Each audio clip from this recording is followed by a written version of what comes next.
Hello dear students. तो ये JEE advance का परम्यूटेशन एंड कॉम्बिनेशन का क्वेश्चन है, ठीक है ना। तो समझ में आ गया होगा कि एक्चुअली किसकी बात हो रही है। तो इसको समझाने के पहले इसका जो बेसिक्स है ना वो डिस्कस करते हैं।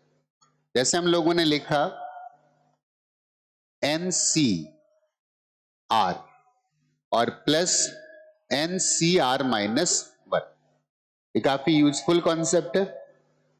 तो इसकी वैल्यू कितनी आती है एक्चुअली इसको प्रूव करते हैं, समझ में आएगा। क्लियर।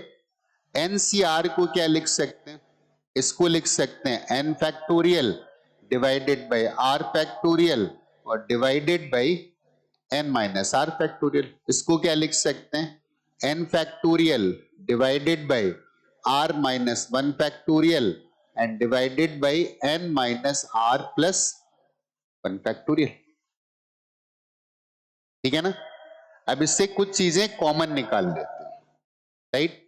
क्या कॉमन निकालते हैं, एक तो ऊपर से n फैक्टोरियल कॉमन निकाल लेते हैं और नीचे से क्या करते हैं एक r फैक्टोरियल कॉमन निकाल लेते हैं। तो अब लगेगा r फैक्टोरियल कैसे निकालें, तो उसका एक तरीका है कि यहां पे एक r मल्टीप्लाई करो और एक यहां पे r मल्टीप्लाई करो।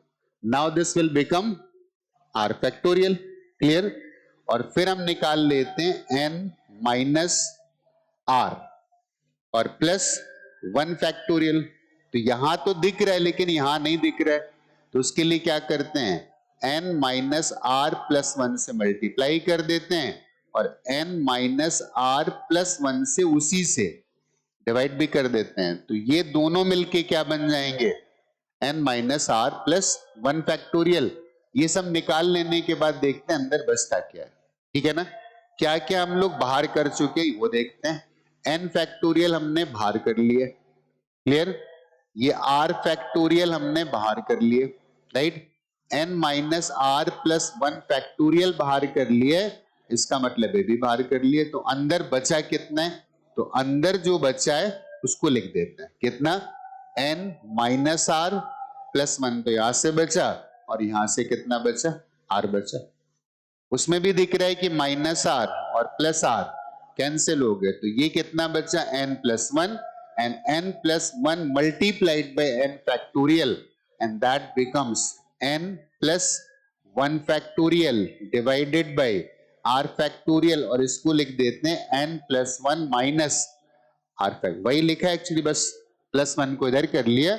और ध्यान से देखो तो ये क्या लिखा हुआ है, ये लिखा हुआ है n plus one C R, this is n plus one C are.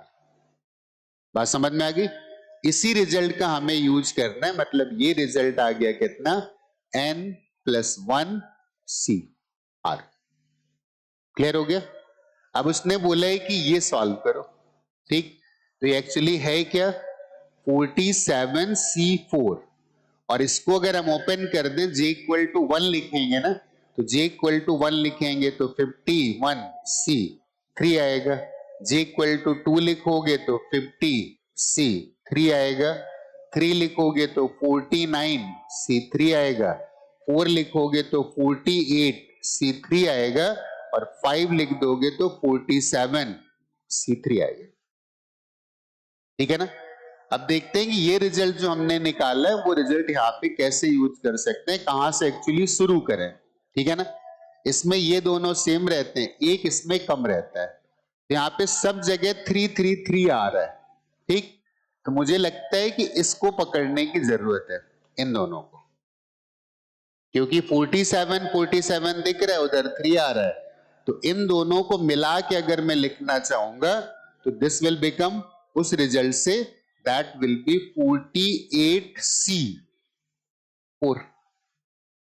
अब जो 48C4 आ गया तो इसमें 48 सेम हो गया।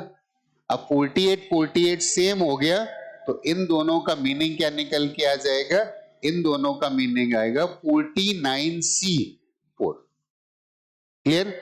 अब ये 49 सेम हो चुके हैं तो इन दोनों का मीनिंग निकल के आएगा 50C4। अब फिर से देखना है 50C3 और ये 50C4, तो इन दोनों का मीनिंग निकल के आएगा कितना 51C4।